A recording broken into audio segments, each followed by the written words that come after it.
a lot of the events I've tried to help build, and certainly Pinburg is the most visible one. And it's all part of the goal of making it a better experience for the people who are going to want to come back for a second time, or to tell their friends that they had a good time and that they should come too.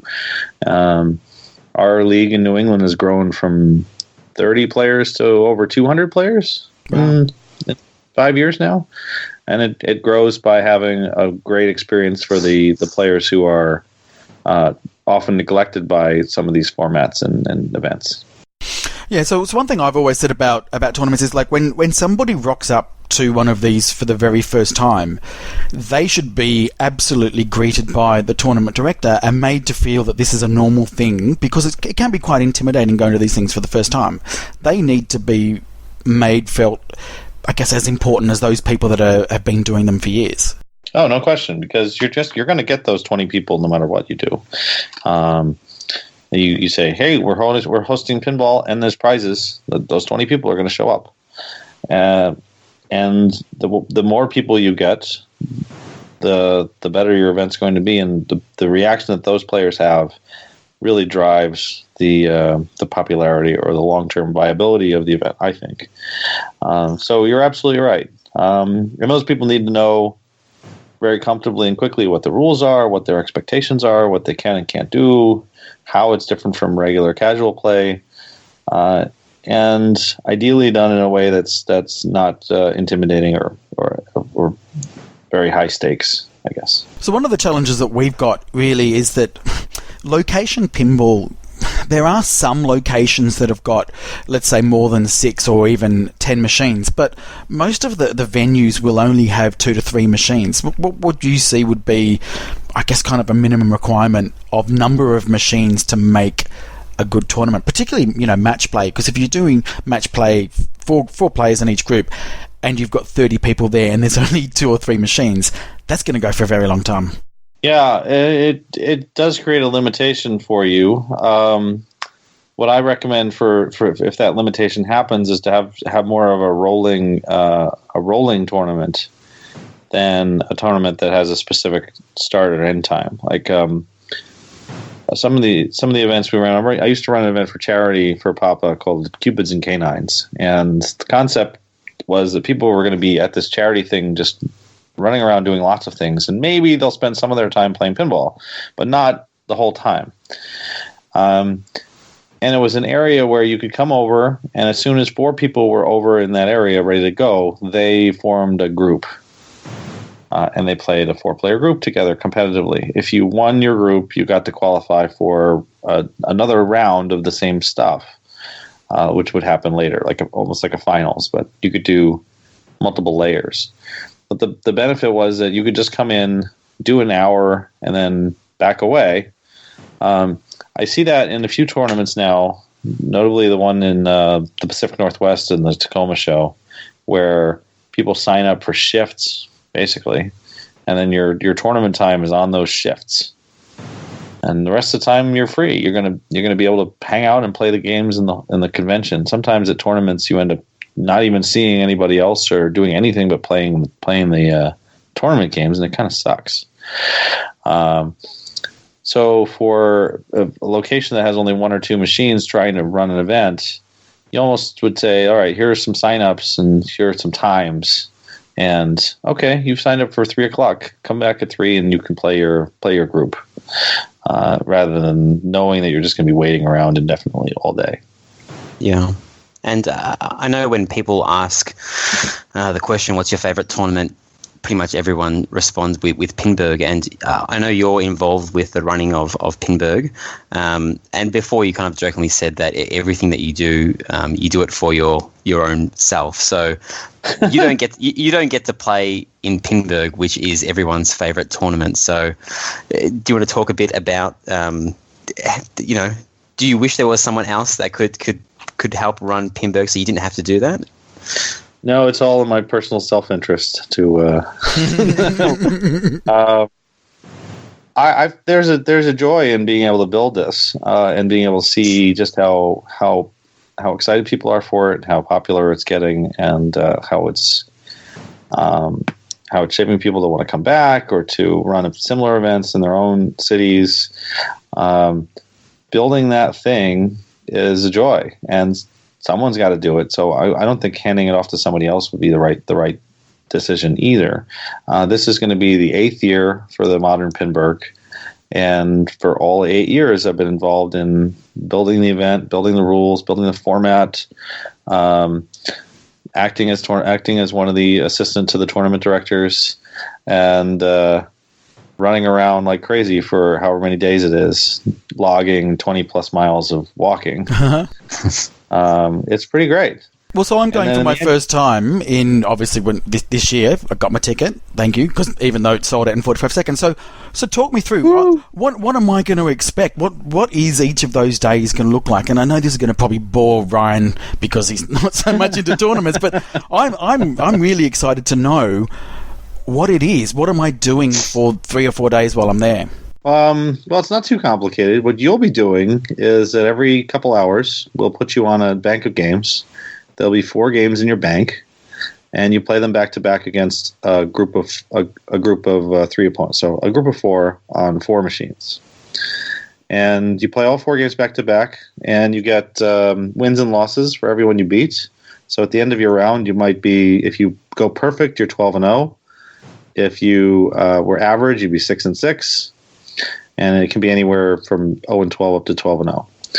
At the end of the round, you get ranked against everyone else in the whole tournament, and then we reseed you and put you in a new group with new players on new machines.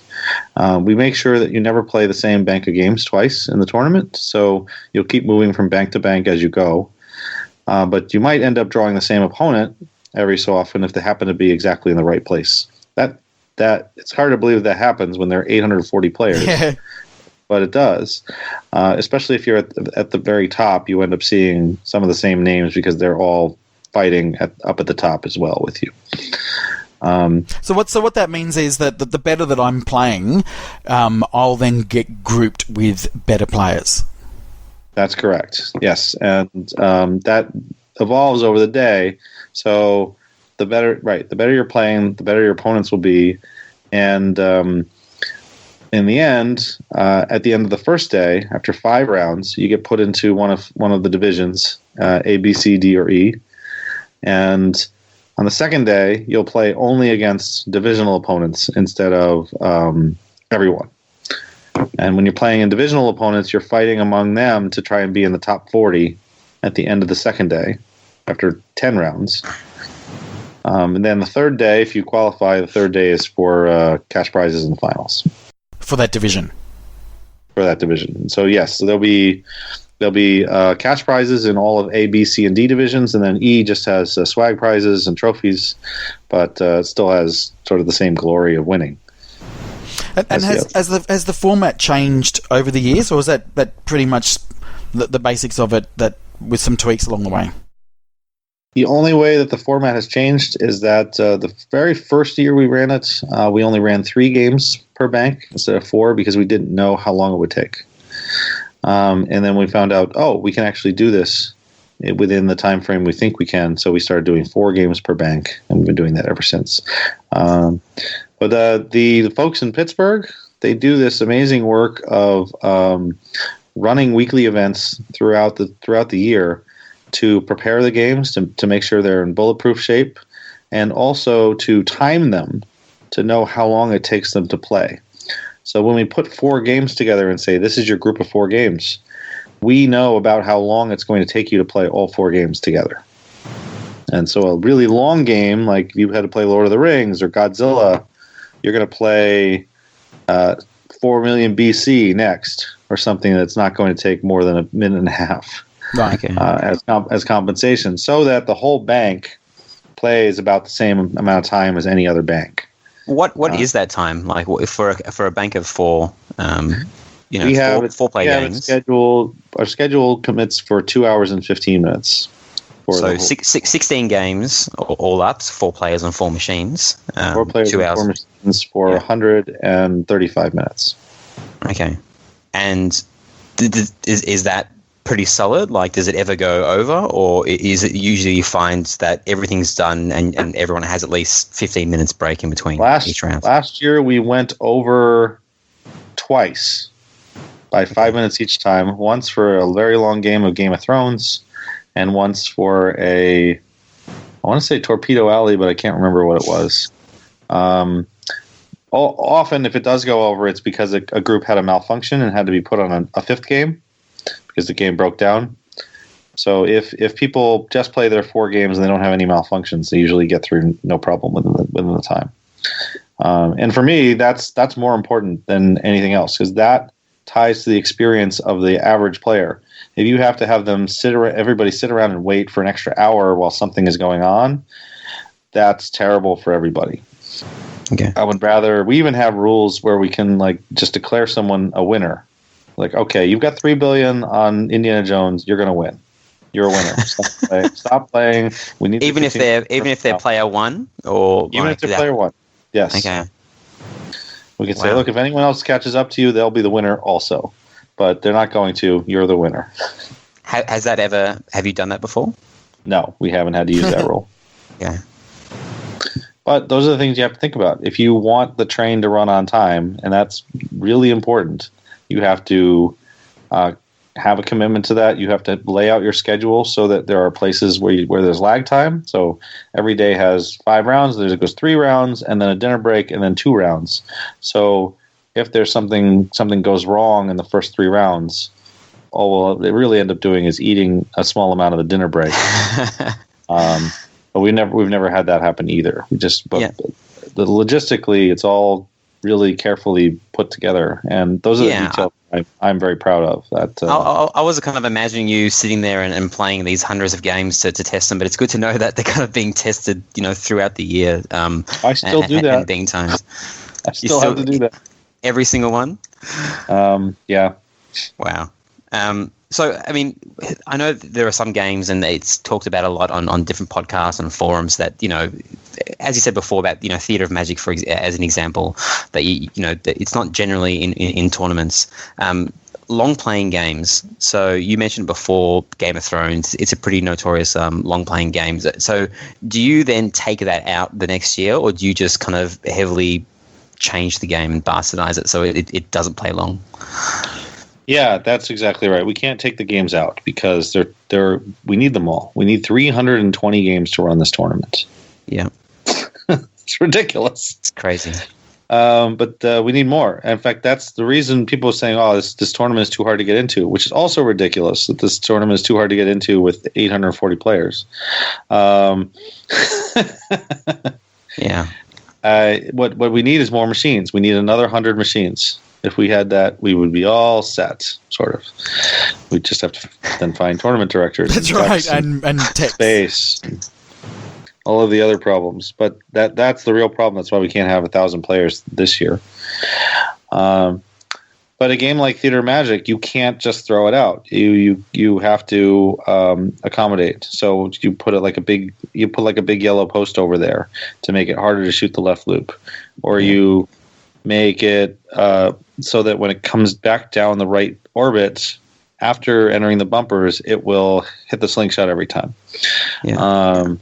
There are definitely subtle ways to make the game much more difficult than it would be otherwise, that don't affect the main gameplay. And this is where where Doug and Mark and all the folks who are involved in setting up this tournament, they excel at making these little changes and making these suggestions. And so when you get there, you're going to find that all the games play very fair, but they also play very difficult because they have to. If it took too long for you to play, we just would not be able to run the event.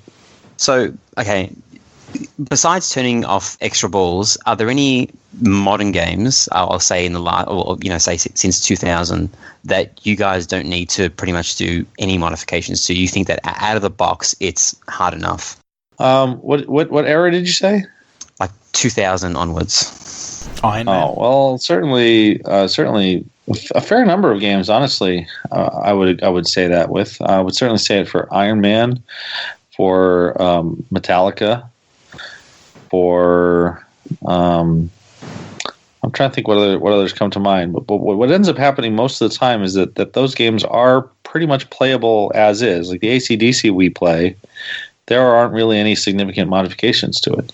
But we also know that it may take a high-powered group an hour to play that game, and then the other 3 games they're going to play are going to be quick and dirty. You're going to have a Mystic in there. You're going to have a target pool. You're going to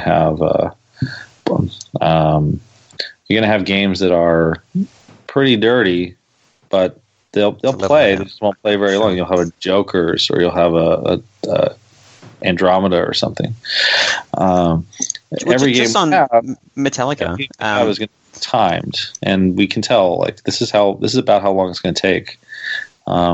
We don't collect the data during the tournament itself because we just aren't able to track people well enough to have that data. Yeah. Someday we will, and that'll be even better. Just on Metallica, you said it kind of plays fine out of the box, or enough for you to level it out with other games. The last kind of 2 tournaments that I've watched, it was Indisc and also the one that was yesterday, the Nationals. Kind of saw a modified rule set where crank it up, you only require 5 hits for the 4 things to get in, and Sparky and every other multi-ball was kind of increased to encourage, I guess, you to play the game in a different way.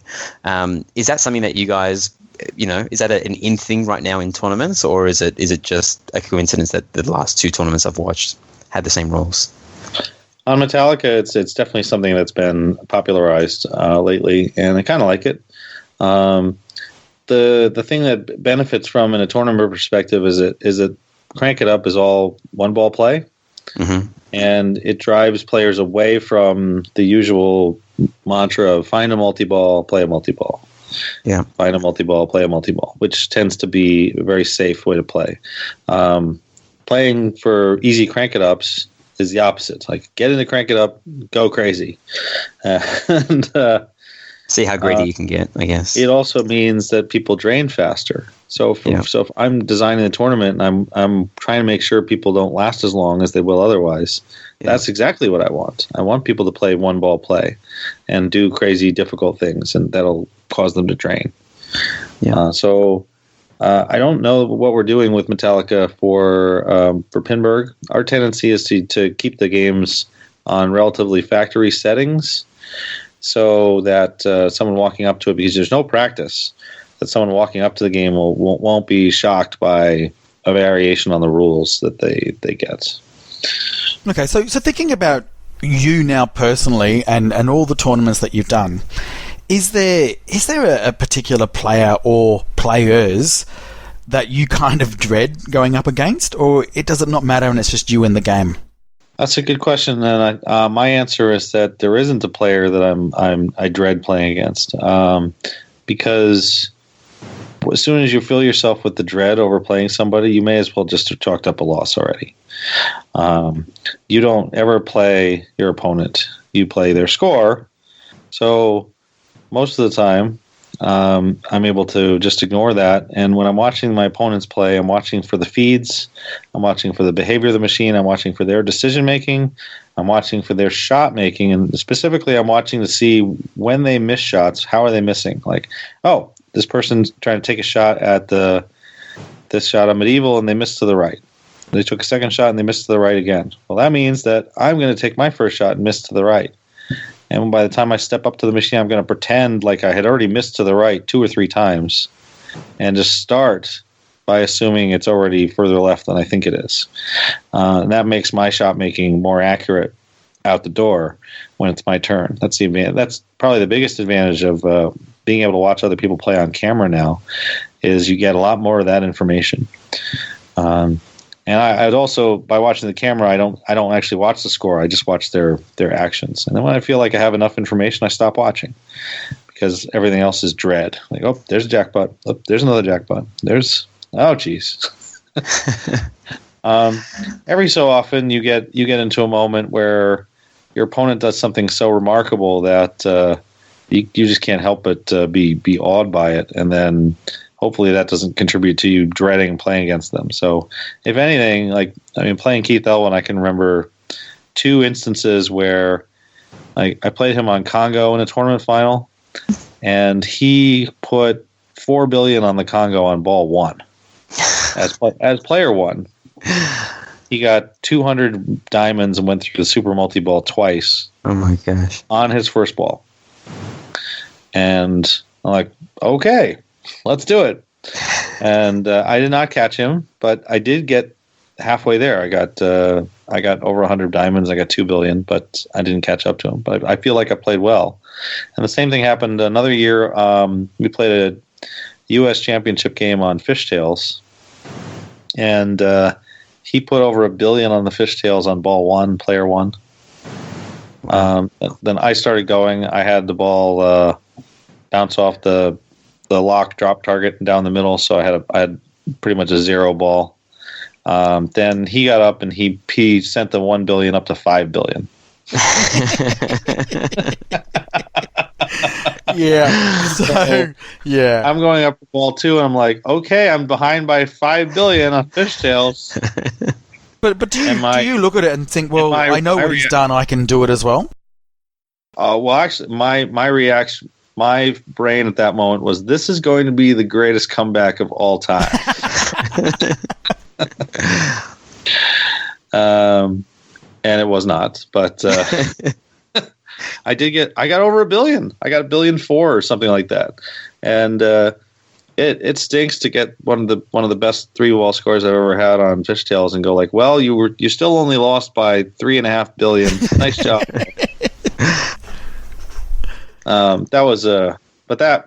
That same match we played a best of 7, and I lost with over $1 billion on fishtails. I lost with $7 million on Bonsai Run, and I lost with $45 million on Medieval Madness.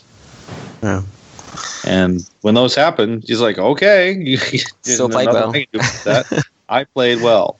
And sometimes you play well and lose. And on the flip side, sometimes you play badly and win. And I think that players often get tied into whether they won or lost far more than they get tied into how their play was. Yeah. So whenever I'm done playing a game in competition, I ask myself, all right, what's going well and what can I do better? And this should always be an answer to both of those. You never nobody plays perfectly, and also you've got to find something that you're doing well, because you're going to go up again and play some more. You've got to have a good attitude towards your next turn. Bowen, we have an event this year, which is called Death by Pinball, which is basically 24 hours of pinball play, and it's going off the model of 24 hours at the Sanctum, which I know you competed in last year, and you did pretty damn well. I think you were in the top 5 or so, and I think you were leading almost the entire time. So talk us through that experience. Was that the first time that you played the 24 hours? I played the 24 hours the year before, and I won by a lot. So I was kind of hoping to do that again, but it didn't happen. What I would recommend, just from my own personal experience, if you're going to the 24-hour battle or your Death by Pinball, do not stay up the entire night before doing work for a deadline. Nice. That is very bad. What goes through your? I mean, obviously the first couple of hours. That was me this year. When I got to 24-hour battle, I was already dog tired, and I was asleep halfway through round 1. Wow! Just passed out on a couch trying to recover something. And I held up for about 18 hours. I was in pretty good shape, and then when 18 hours came, I was cooked. And I blew it. I really blew it. But the players who won that tournament. What goes through your head when you're in the last 6 hours and you're playing a pinball machine? I mean, like, are you still thinking the normal, way that you think about where to hit your shots, or are you just kind of trying to find the blinking light? I was surprised how lucid and normal it was in the end, because when you're on the machine and you just kind of get that little adrenaline kick and you go back to normal. So for me, it didn't make that much difference, and I actually had some really good scores in the middle of the night this year and last year. I got like a 1.5 billion on Pinball Magic, and I want to say 500 million on full throttle, something like that, at like 3 and 4 in the morning. Okay. I've never played that game, so I don't know if that's a good score or not. For every great game like that, there are a bunch of piles of crap. So I think the thing that you first need to know about doing 24 hours is get lots of rest, sit down, sleep, even when you don't think you want to. Just get recovery. Like, you'll be in the 3rd hour, and like, I don't need this, I'm fine. No, sit down. Save your energy. You're going to be there a long time. You're going to need that energy in hour 18. Yeah.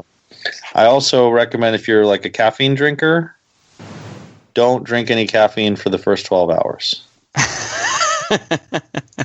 People are just getting jittery, I'm guessing. Because if you use up all your caffeine strength in the first 12 hours, yeah, there's no hope for you in the second 12 hours. You're not going to super caffeine yourself. There's only some limit there. So I try to just drink water and then stay on water and candy for 12 hours.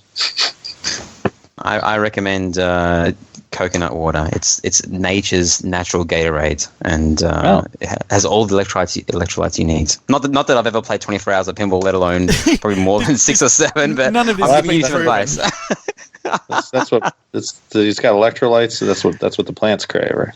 Yeah, I have no idea what electrolytes are, but they're good for you. All right, let's move on to tutorials. What your I guess you're famous for a lot of things in pinball, but geez, I've got a friend, Bowen, called Dave. Hi, Dave. And he buys a lot of pinball machines, and he refuses to read about rules. He will only learn about the pinball machines that he owns. You know, he buys them new out of box. They cost $12,000 here in Australia when you bring out a tutorial for them. So he still doesn't know how to play Star Wars Alley. He knows how to play his Kiss now, his Walking Dead, and his Metallica, all because of you. So as much as you think that, you know, you don't know how many people are watching your videos, it does make a big difference, because, as I said, some people will just refuse to read rules. They think, oh, that's boring, I'm not going to read about pinball machines. What would you say is your most famous tutorial that you've done on Papa? Oh, geez, that's a good question. I don't know. I don't really keep track of them that well, but all right, you just answered it. It's sort of like every so often I get to show the roadshow to somebody for the first time who's never seen it, and I'm really happy with that. You guys actually connected that to an uninterrupted power supply, I'm guessing, and to cart that around. It was the same game, right? There's a lot of people who think that was just green screened, or something, and no, it was not green screened. It was legitimately trucked all the way to the Grand Canyon, set up there, and connected to the power supply of a van. And one of the interesting things about that is, and I mentioned in the video, is because of the low voltage that was involved, we had problems with the flippers. Okay. And specifically, you couldn't flip more than one flipper at a time. If you flipped 2 flippers at a time, and I mean any 2 flippers, the game would power cycle. Whoa. So particularly, that means you couldn't flip the left flipper at all, because the left flipper would flip the side flipper and the other little side flipper. Yeah. So it would just power cycle immediately. And at first, we're like, oh, I can't believe we drove a game all the way to the Grand Canyon and now it doesn't work. We had to disconnect the wire, or the sensor that would trip the upper flippers on the roadshow. And that way we could actually flip it as flip the right, flip the left, and it would only flip those bottom 2 flippers. Which turns out, for a lot of games, that would have been disastrous. But for Roadshow, it was okay, because we were able to demonstrate that on Roadshow you can actually do pretty well without ever flipping the upper flippers and just playing side shots. Okay. Then that also means that you can't flip both flippers at the same time. So multi-ball gets interesting. No trapping, because if you trap, then you're going to use the other flipper to fire away at the other balls. Power cycle. No flailing. You flail around and do a slap save. Power cycle. Oh wow! You should set up the games at Pinburg like this. They'll go really quick. Great. That'll be great. Well, this would promote one-handed play. And I know I've seen you do it before, and other people that I've seen practicing. Would you say that one-handed play is something that you would want to do to improve your overall gameplay? Yes, one-handed play is absolutely the best at getting you to realize how much anticipation you have about where the ball is going when it's far away. So when people look and they're like, "Oh, it drained down the side and there's nothing I could do about it," that's usually a lie. Usually there was something you could do about it. You just didn't do it when you had the chance to halfway up the playfield. So recognizing when your ball is really in danger and why and what to do about it, one-handed play helps you immensely with that. It also helps you realize things like bounce overs, dead bounces, and the fact that you actually do have more time to react to something than you probably think you do. So people playing one-handed, you'll be surprised how good you are at one-handed compared to two-handed play. It's shocking that it goes okay. Like I've done 3 reactors on Annihilation one-handed. Right. Okay. So this is something that you do regularly, like to keep your skills up, or do you just do it for fun? Yeah, I'll do it mostly for fun. And at skills up, I guess it's more of like, okay, I want to have fun and concentrate right now. What can I do? Or if a game is too easy, what can I do to make it more interesting? Or I've got extra credits on something, I want to burn off a credit. Let's play one-handed. Okay. I wish there were more one-handed challenges at events. There used to be a one-handed challenge at Papa every year, and I love that stuff. The best one-handed game is the Shadow. Just doing. I remember hearing you talk about this on a podcast. How you did just Vengeance over and over again. Is that right? Yeah. Yep. And you've got to. So the one-handed challenge that one year, Papa, I like to do it Vengeance, and they're like, okay, well, we'll build one where you can only do Vengeance. Like, how are you going to do that? They blocked off everything else on the playfield. Like with rubbers and ropes, basically. Okay. The only shots on that Shadow were the left ramp and the right ramp, and then you had to shoot ramps. Use your one hand to change the furba so that you could shoot the other ramp.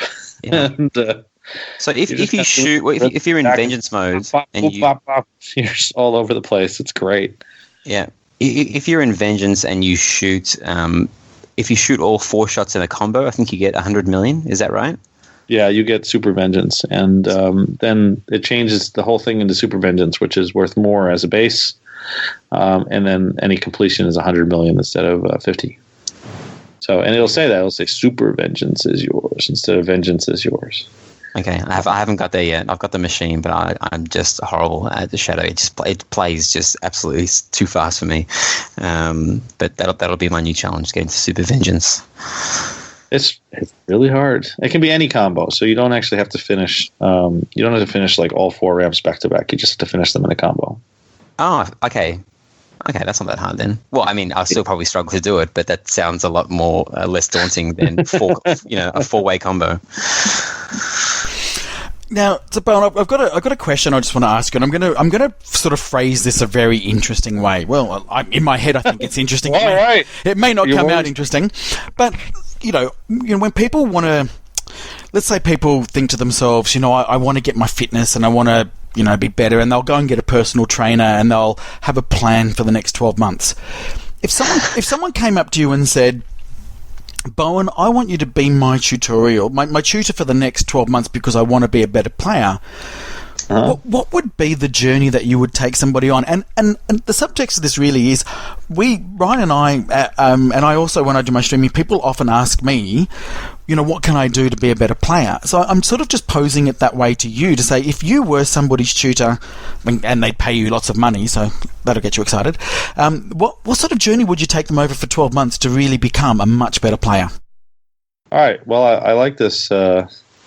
I like this pay money business. That sounds good. Exactly, Martin. Like, he's not going to give away his secrets. Okay, otherwise it's just free trading. No, I'm not after the details. Just the overall I themes. agree with that. I don't have any secrets. I think that's how people get better at pinball. Like, I got better at pinball because there were players when I was in college that were plenty willing to give away their secrets. I feel like I feel an obligation to do that for everybody. So, but that said, this person is paying a lot of money, so they better get a premium experience. The premium Bowen experience. Well, when you give out money, there's got to be guarantees for success. So there you go. So what I'm likely to do is to put them in a room with a Flash Gordon and lock them. Say, come out in 6 months when you're good at pinball. And just force them to play nothing but Flash Gordon a lot. That's not entirely true, but it's actually quite true that Flash Gordon and Paragon made me much better player, and I was already a very good player at the time. But by playing games that were more brutal, as well as more oriented around recovery, it made me way better at the games that I was already good at, the shot making games. And I think that just about anybody can get good at shot making, because it's all just the timing. There isn't great advice I would have on somebody who said, I miss ramps when I try to shoot them on Addams Family or Twilight Zone. It's like, well, the timing is what it is. You can't really do anything about that. You have to get better at timing. The only other way to get better at timing is to trap up more often, so that the timing on a trap up is easier and more consistent than the timing on a moving ball. But what really matters to becoming a very good pinball player is control and recovery, and to be able to do those little skill moves with the flippers. And in particular, I did a tutorial seminar with Andrei Masenkoff at Replay FX last year, and one of the things we said during the seminar that people really resonated with is about the danger zone of when the ball is in danger of draining. And people think like when it's sort of near the flippers and bouncing around down by the flippers, that's the danger zone. That is actually the opposite of the danger zone. Everywhere else is the danger zone. The area where the flippers are is the place where you have the most control over what happens, because you can influence where the ball goes, and you can't nearly influence the ball as much when it's just around everywhere.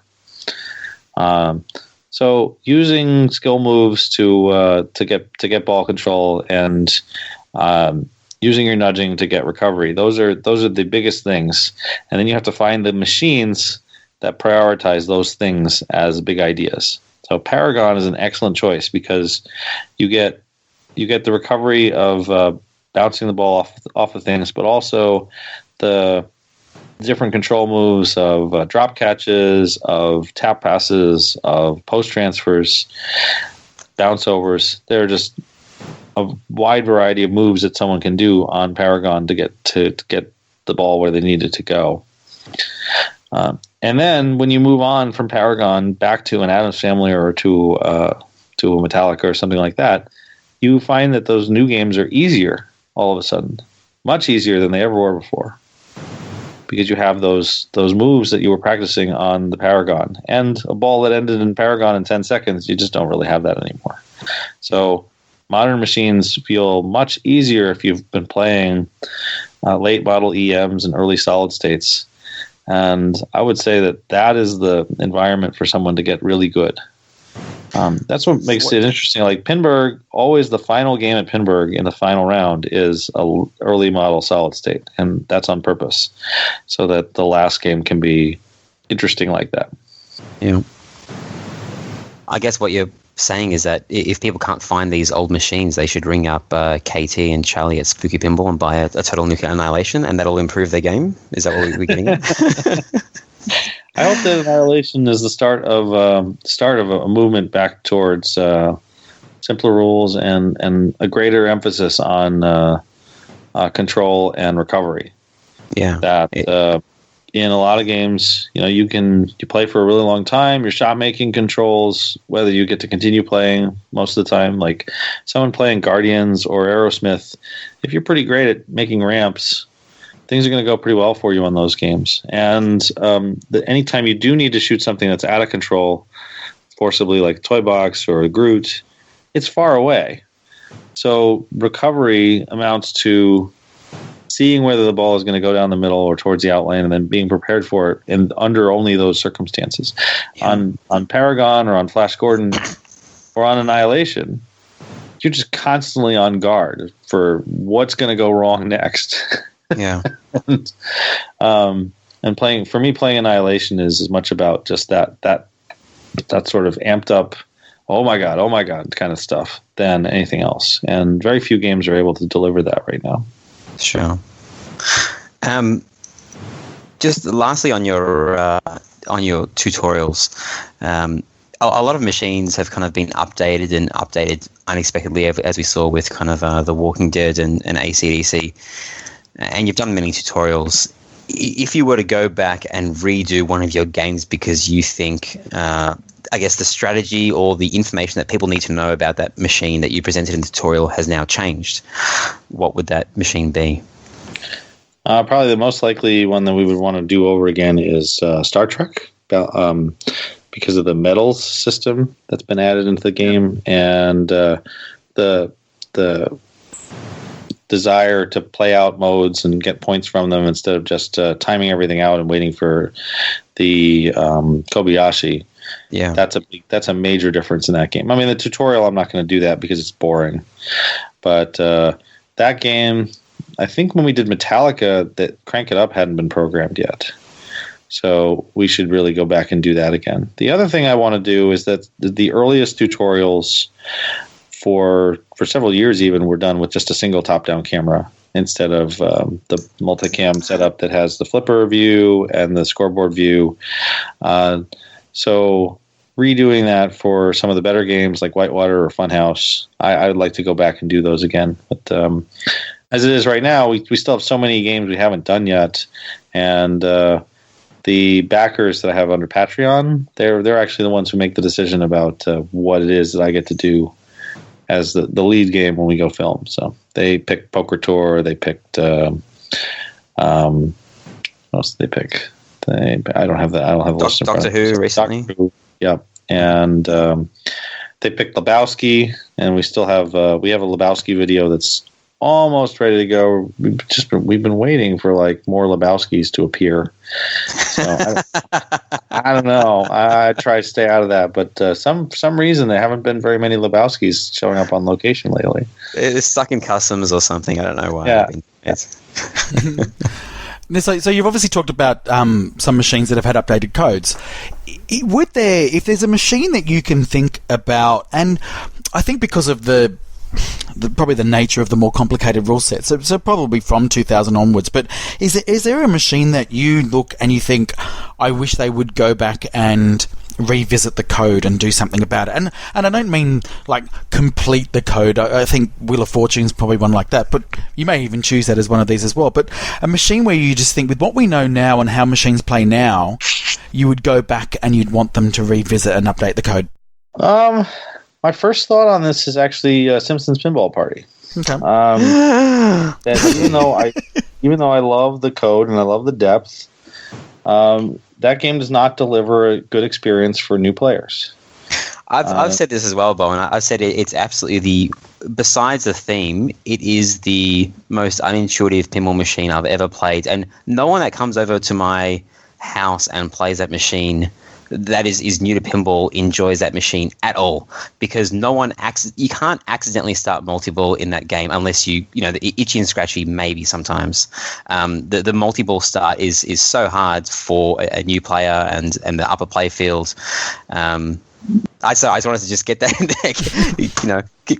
How would they change that? Because I think it's more to do with the layout than the actual code.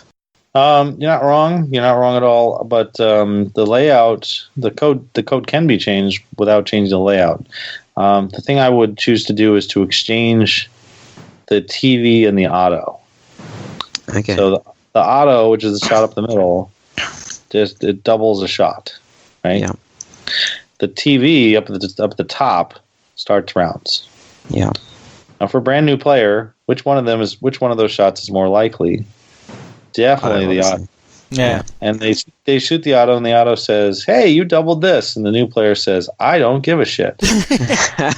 What did I double is what they're asking. Yeah, I doubled a thing that I don't care about. Yeah. And there's a little red light flashing now that I didn't see flashing before. If I'm paying attention to that, which I'm not because I'm a new player. Do you think meanwhile, it'll turn into a right orbit auto, right orbit auto, right orbit auto? that's fine. I don't really have a problem with that. Okay. But so be it. I would rather have. That's like saying Addams Family devolves into shooting the ramp and shooting the electric chair. Yeah, it does. Well, if it's just that, I mean, you could. I'm not sure how complicated it is, but I'm guessing you can just change those two switches around, like literally unsolder that switch and switch the wires. Would that work? I have no idea. You open a pinball machine, look at the bottom half, and I go, ah! Yes. I run away. But I know that at least on Simpsons, that auto has two different switches back there because it can register two balls, one that lands in the hole and one that's behind it. Yeah. So you could potentially do it, but then that second ball switch would be a little cocked. The upper shot, besides the fact that it would be terribly confusing, right? Like just exchanging the whole system so that would be there. But like modes change the way a game behaves.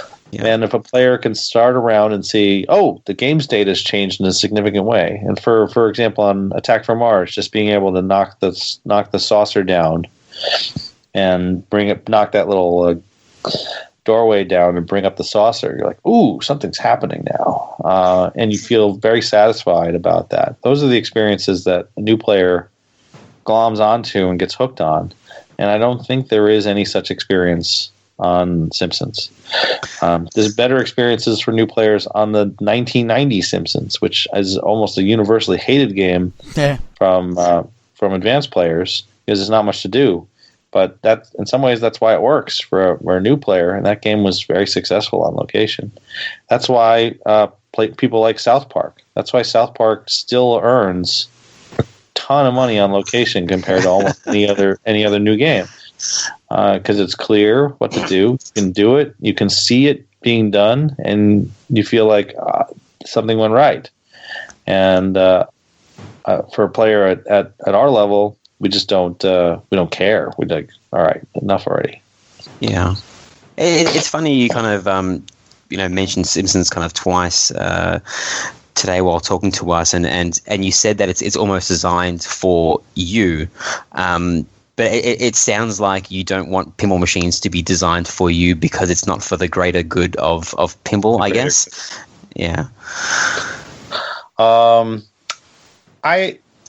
I guess I would say that if I look around and see who's it, I'm gonna enjoy pinball no matter what. Like I can enjoy a good game of something truly terrible. Like I'll play barbed wire and it's not, and I won't hate it. I'll kind of like it because it's pinball. Yeah. So I don't know. It's something that I guess I look at when I look at when the playfield designer and the rules designer are doing a good job. What are they doing? And I don't know why this is something that's sparked an interest in me to look at the decisions that people like Larry DeMar and Lyman make when they're programming to make things that are at these different levels of goal, and to put yourself in the mindset of a brand new player and how are they going to approach this game and how are we going to speak to them. Pinball as an interactive experience is really amazing that way, and also really, really difficult. Like someone actually going to program a pinball machine and doing a good job, it's incredibly hard to do that because of all of the different things that are going on at once, and then the requirement to convey that information to the player in a systematic way, but a way that is visible. Like as much as I'm as impressed as I am with, say, The Hobbit and how that display gives you all this information, it's overwhelming. Yeah. To have like, here are there 37 modes and they're all hexagons and here's your progress towards this thing in that corner and this thing in that corner. It's all really well laid out. But someone playing pinball for the first time, they're not going to make any sense of any of that. What's stopped you? I guess, well, not stopped you, but do you think that you would want to work in the pinball industry as a rules designer, God. No. Well, I mean, obviously, you've got a love for pinball and a deep understanding, and you kind of you obviously know what works and what doesn't work. Would you say 100% no, or would it be something that you consider further down the track? I definitely wouldn't say 100% no to that. It's not something I feel like I have any expertise in. I don't live in the right place for it. I'm no good at programming.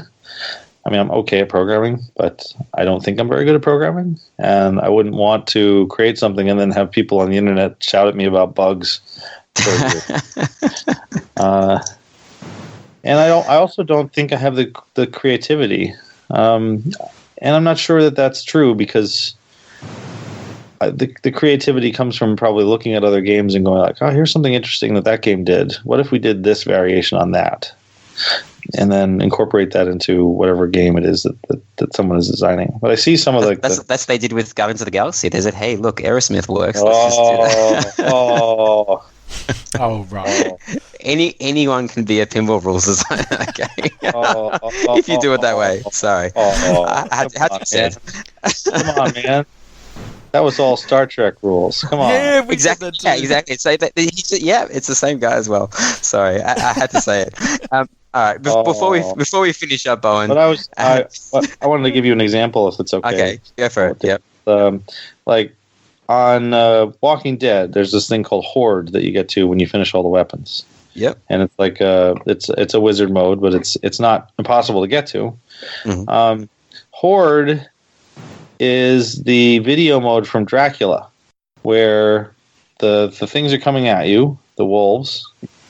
And if you kill the wolves when they're really close to you, they're worth a lot. Oh, you mean Bamstroke is at BSD? Yep. If any wolf eats you, you die. And that's translated into a pinball mode on Walking Dead. So the zombies appear, and you can kill them right away, and they're worth points. But if you wait till they get closer to you, they're worth 2 or 3 or whatever times as many points by killing them when they're close to you, for like style points almost. And it took a lot of skill on the part of presumably Lyman, the programmer there, to see this other thing. I presume he looked at track and to recognize that this is a thing that could be adapted, and what the adaptation would look like, and then make it all right. With all of the detail about how everything appears and when it appears and what it sounds like and what it looks like and what the lights look like and how much it scores and how many times a smart bomb could appear, and like the level of detail in this work is incredible. And now it has a crank it up, cash it out as well. Yeah, and now there's an extra layer of that even. So this is what I mean when I say I'm totally intimidated by ever trying to do that work. Like the people who have done it and done it well, they're busting themselves. They're working their butts off to do the right thing and do it well. And when it's done well, it's hard to even notice that it's being done well. Yeah. Sound and music is like that too. When the sound and music is great, you just kind of don't notice it. It's just kind of in the background. When the sound and music is bad, you're like, oh, you notice it right away. A bubbly bobo. The wizard modes, like the unachievable wizard modes. I'm going to quickly go through a list of pinball machines, and you tell me if you've been there or not. Okay. Simpsons Pinball Party. Have you been to the super duper mega extreme wizard modes? 23 times, yes. 23. Just the casual 23 times. Lord of the Rings. Yes, 5 times. 5 times. Okay, you know that man as well. Okay, World Poker Tour. Never. Okay. Wizard of Oz. Never. Dialed In. Once. Metallica. Once. There's The Walking Dead. AC/DC. Without cheating, like you did in the puppet tutorial. Cheating? Hey, there's no cheating. There's no cheating in pinball. Glass on. I want to say 6 times. Okay. The Encore? And finally, The Hobbit. Just joking. I have no idea what the hell's going on in that game. There's no wizard mode on The Hobbit, so that was a joke. That was a trick question. Yeah, of those, the hardest to me is Poker Tour. I don't think I'll ever get anywhere near that, simply because of the requirements are so onerous. Has anyone ever done? Has anyone ever had a claim to fame that they've done it?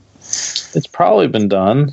I think, I don't know if there's anything online. I feel like I saw someone posting a video of it sometime, but I don't know. Okay. Well, thanks for staying up until I think it's possibly 1 o'clock in the morning over there, Bowen, to talk to us. We do run a long interview, but we thank you for everything that you do in pinball. We thank you for taking up your time in the day to talk to us, and I guess I think I'll see you at Texas. You're going to be there, and you'll see. I'll be at Texas Pinball Fest, and I sort of get asked. I've been asked vaguely to go to PAX Australia. So we've got to figure out what and how to do that, and when it is. We'll get that sorted. Oh, that'd be great. And I guess you'll see Marty at Pinburg as well. You will indeed. That's awesome. And if there's anything that you can think of that we can do better with how things are presented before or after that, we're always looking to improve every year. It's like running a wedding, except everybody brings money and they all want money back. And then most of the time, everybody's so friendly. It's so nice it's like a party, a reunion, and then at the end we give out a bunch of money and a bunch of people complain that they got beat by bad breaks. Well, look. Welcome to pinball. Yeah, look forward to it. Thank you. All right. Thank you. It's really nice talking to you. Thank you so much. Really do appreciate it. And Ryan looks forward to seeing you. I look forward to seeing you. And hopefully Australia will look forward to seeing you at the later end of this year. Oh, my God. Thank you. That would be awesome. Good stuff. Thanks, Bowen. All right, Bowen. See ya. Have a great day. Bye. So there we go. That was the interview with Bowen. Yeah, that was good. I mean, he's just full of just deep knowledge. I mean, and all of these answers are kind of like just right there. Like he doesn't even need to think about what he's saying. I know that sounds like, condescending, but he's been involved in pinball so long. I linked a little video in the last show notes from last episode of when he was interviewed when I think he was 18 or he was in the first year of university, and I don't know. It was just so exciting. It was so cool to see him, like, just so super excited. And now it's just like pinball is just this thing that's still part of his life. I know. Look, the only regret I have of the interview is, and obviously we had to keep it to pinball, but I really did want to talk to him about his involvement now in working out sort of the rules and the probability for game shows. I find that kind of stuff fascinating, but just wasn't pinball related. Yeah. So there you go. Shall we do Slam the Top 100? Yes, we should. And let's recap on what happened last week.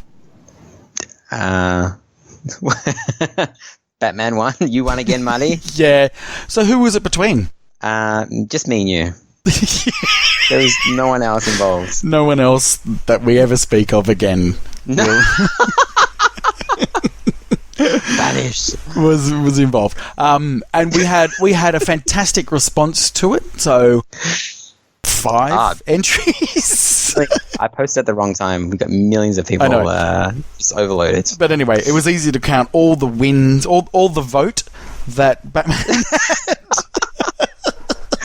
Batman's the best. Okay, so I win again. Yeah. All right. Can we do it again? Yep. Are you gonna do it this time without cheating? Yep. Okay. Cool.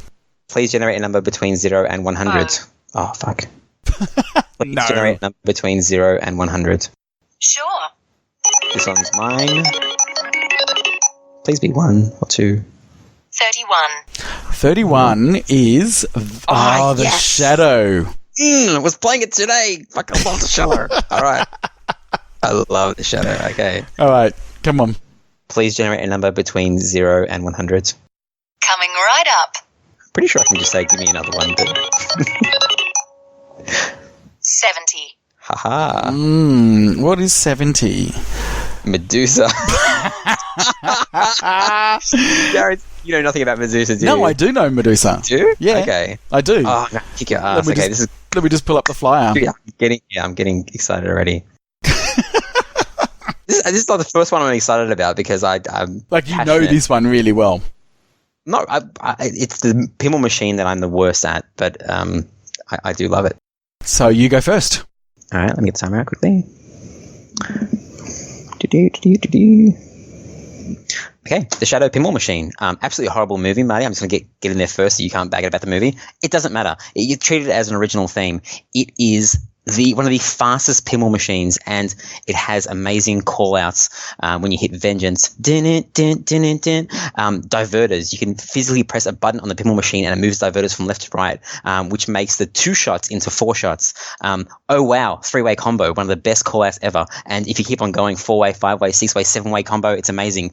Best upper playfield in pinball. Bam. Okay. We should really extend this to a minute because I got a lot to say about the show. 30 seconds really isn't enough. No, I understand. All right, you ready? Yep. Go for it. So Medusa it's really one of these machines that has got a bit of a cult following. And I'm not even trying to be funny. So 1981 it came out. It's a ballet machine. And what's really great about it is it's single level, but it's got 2 distinct playfields, upper and lower, even though there's no ramps. It's designed by fantastic designer Wally Welch. He's designed some fantastic machines. In fact, he also did the mechanics on Dialed In. I'm just letting you know.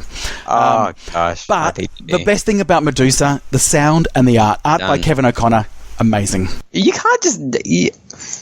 I don't know. I can't believe you're winning because I haven't read one IPDB or anything, and you're just reading facts about who the artist is. Like, it's true. But people love artists. But I have actually played this game. It is a really, really good game to play. Okay, my 30 seconds. Okay, Medusa Pinball Machine. I've never played it, but it was made in the 80s when pinball machines were more popular than 1994 when Shadow was made, and the Shadow outsold it. It outsold it on a shitty Alec Baldwin movie. Shadow. What else can I say about it? One of the coolest locks in pinball, the Sanctum lock. Khan multi-ball, super fun. The modes are all fun. You got the secret duck mode, quack quack. I believe it's the only pinball machine with an Oriental, call-outs. It's very unique in that way. Asian call-outs, it's the best. Done. Is that really what you're gonna leave your argument with? Love it. Well, yeah, go get the Shadow. I love it. You don't punch the ball. You are boring me. Makes me laugh every time, and it's cheap. It's still cheap. Okay. I've gone past my 30 seconds, but you let me. So sure. All right, you ready? 30 seconds? Yep. Go. Well, the last thing I'll say about Medusa is, it's Bally Medusa, a legend of features. But all I'm going to say really about the Shadow is 2 things. First of all, Alec Baldwin backglass shithouse. And the other thing I'm going to say is really confusing rules. And those stupid ramp diverters, nobody knows how to use them, and they don't really do much. There you go. Shadow sucks. Oh, Alec Baldwin no one knows how to use the diverters. You press the button and it changes from one side to the other. Yep, most people don't know that they're there. Confusing rules. It's pretty much Indiana Jones. No, you finished. Hey, you finished. You had your 30 seconds. Okay. So, I'm just letting everyone out there know that if Shadow doesn't win, I'm quitting the podcast. Well, I'll have a couple of extra seconds then, and I'll talk about the playfield digital display with 3 separate features. No one cares Extended about play feature builds, potential throughout Olympus bonus. So there's that as well. Is Medusa the chick that has the snakes on her head? Yep. That everyone, yeah. Yep. Okay. So. Cool. Medusa is just the better game. You know it. Everyone knows it. Vote for it. I'm going to have fun looking for a GIF for this. Back to 2. Okay. Awesome. Shall we head to This Week in Pinball? Yes, we should. How was your week? Pretty good. I got just before I left, I got a package from Charlie Emery and the TNA team for my Total Nuclear, well, not mine, sorry, Nimmer's Total Nuclear Annihilation. That's sitting at my house. I'm not sure if I mentioned before. I think I did, but there was a problem with the flippers and the coils overheating, and the flippers kind of not being as powerful as they should be after the game was being played. that's now fixed. They used the wrong springs, and I guess it makes sense. The spring they were using was shorter, and it was pulling back on the flipper so hard that when the ball was getting hit, and there was no EOS switch, it was going back. So the springs are stronger, but not pulling back as hard, if that makes sense. Yeah, it does. So, and then when I realized that, I kind of like realized what the issue was with my Shadow immediately, because I've had an on-off issue since I lent that machine to PAX. So I fixed that as well, which is a good 2-in-1 fix. I decided to go ahead and list up my little tournament that I'll be running, and I'm not very creative with names, so I called it Riser Rage Tilts, or Rage Tilts at Riser, Riser's house. So it's sold out in a couple of hours, which is pretty cool. It's just 20 people at my house, match play, and I'm going to look forward to bastardizing these machines to make them as hard as possible. And like AFM's going to have that little rubber on there, and I'm going to look up and ask for advice from top ranked tournament players, and I'm going to say, what is the exploit on an easy this machine? And they say, well, it's this, and I'm going to fuck with that so that you can't do it, because this is going to be the fastest run tournament ever. And if something, it's a learning experience as well. If it's too hard and people don't like it, then I won't make it that hard moving forward. But I want to see how quickly I can run. Was it 6 rounds of 2 each time with 20 people, and then if I can run it in a couple of hours, 4 hours or so, then I can increase it, and it can become a monthly thing. Okay. Well, you're coming, Marty? I'm absolutely coming. I love your collection. I love the group of people that come over to your place. So yeah, really looking forward to it. Good. I'm glad you're doing it. I love the Melbourne crew. I mean, the whole Melbourne crew is based around you. I mean, you introduced me to all those guys like Stacey and Stu and Jam and Jeff and John. John. Oh no, we're not talking about that. That did not happen this week. Anyway, let's not talk about that. Okay.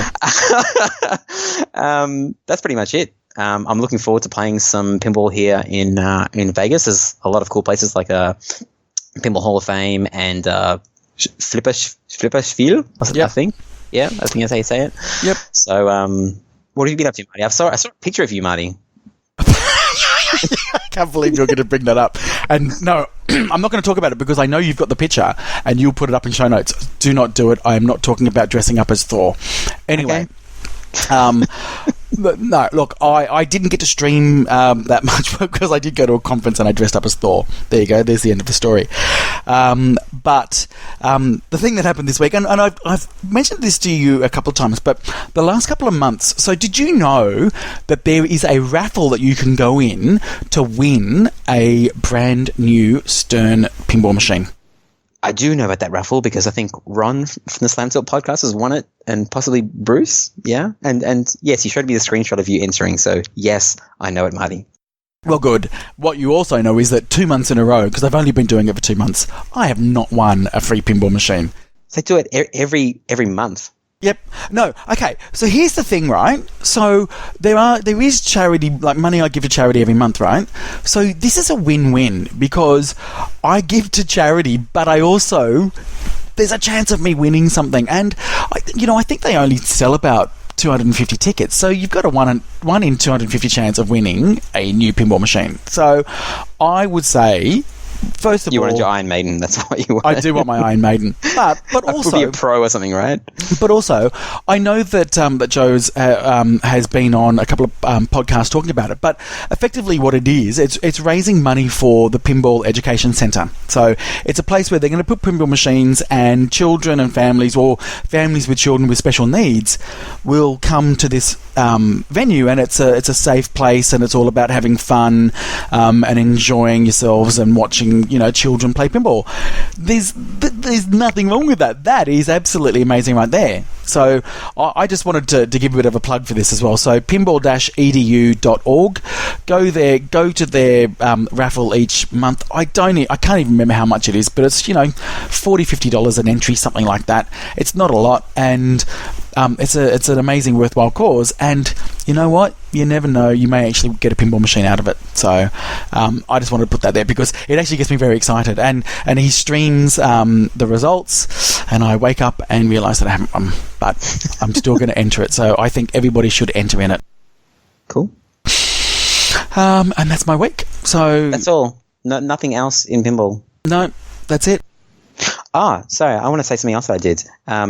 Just before I left, I went to go check out my machines on site, and they were all playing pretty well, but I turned on Spider-Man, and I asked them before, I said, are there any issues so I'd know what to bring? And they said, no reported issues.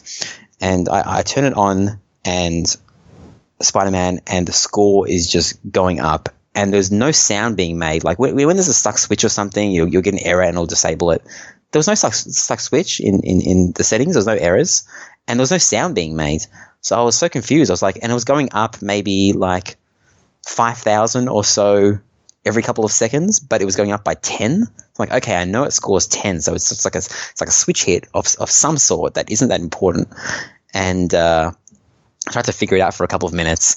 And then I opened up my phone, and I was in a bit of a rush. I rang Bruce Nightingale from the Slam Till podcast, of because course. he's been doing pinball for like 30 years. And I'm like, I can Google it. I can, 60 years. Yeah. Old bastard. I'm like, why don't I just ask him? Friend of the show. Sure. And the weirdest thing is he had exactly the same issue. Like, he just put a Spider-Man in there, and he had exactly the same issue, a couple of days before. So he was like, oh, yeah, it's the Doc Ock.